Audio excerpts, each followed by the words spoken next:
អនាគតអ្នកប្រាជ្ញស្រុកខ្មែរដែលបានចាប់កំណើតនៅស្រុកព្រៃកបាសនឹងបានប្រឡងជាប់នីតិអេទាំងផ្នែកពុទ្ធចក្រនិងអាណាចក្រនោះគឺសាមណសិស្សស្រេងសុភាពបច្ចុប្បន្នព្រះអង្គគង់នៅកុដិលេខ11វត្តអូណាឡោមតើព្រះតេជគុណមានប្រវត្តិយ៉ាងណាសាមណសិស្សព្រះនាមស្រេងសុភាពកើតនៅថ្ងៃទី11ខែមិថុនាឆ្នាំ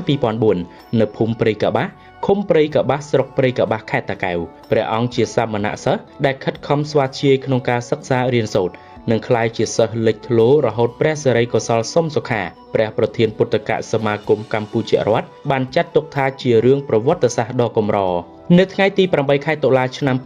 2024ព្រះតេជគុណស្រេងសុភាពបានប្រឡងសញ្ញាបត្រមធ្យមសិក្សាទុតិយភូមិស្វ័យរិន្ធនវិទ្យាសាស្ត្រទទួលបាននីតិអេកាលនោះព្រះអង្គធ្លាប់មានដីកាថាលទ្ធផលនេះជារង្វាន់ដ៏មានអត្ថន័យសម្រាប់ព្រះអង្គផ្ទាល់ក៏ដូចជាបានបំពេញបំណងគ្រួសារនិងលោកគ្រូអ្នកគ្រូផងដែរព្រះតេជគុណជាសាមណសិស្សដែលពូកែមុខវិជ្ជាគណិតហើយសាមណេររូបនេះមានបំណងបន្តការសិក្សាបរិញ្ញាបត្រគណិតវិទ្យានៅសាកលវិទ្យាល័យភូមិន្ទភ្នំពេញផងដែរព្រះអង្គជាសាមណសិស្សនៅពុទ្ធិកវិទ្យាល័យព្រះសុរាម្រិតហើយព្រះអង្គគង់នៅវត្តអូណាឡោមរាជធានីភ្នំពេញនៅថ្ងៃទី21ខែកុម្ភៈឆ្នាំ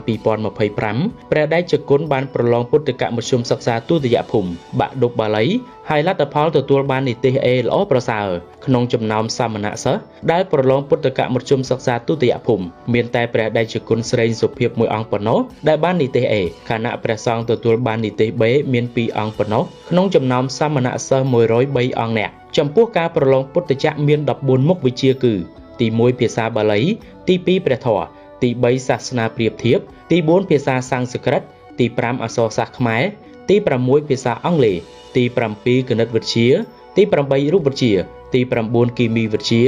ទី10ផែនដីវិទ្យាទី11ប្រវត្តិវិទ្យាទី12ភូមិវិទ្យាទី13ជីវវិទ្យានិងទី14សិលធម៌ពលរដ្ឋវិទ្យា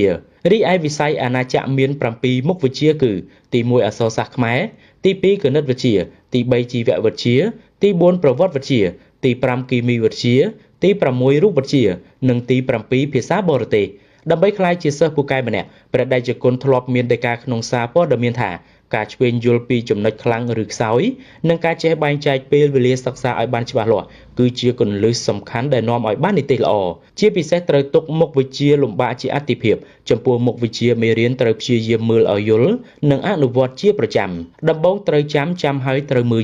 យល់ហើយត្រូវព្យាយាមសរសេរថ្លឹងថ្លែងមើលថាយើងអាចសរសេរបានប៉ុន្មានភាគរយនៃការចងចាំរបស់យើងព្រះអង្គបន្ថែមថាការស្រាវជ្រាវនិងស្វ័យសិក្សាបន្ថែមលើវិញ្ញាសាពីខាងក្រៅ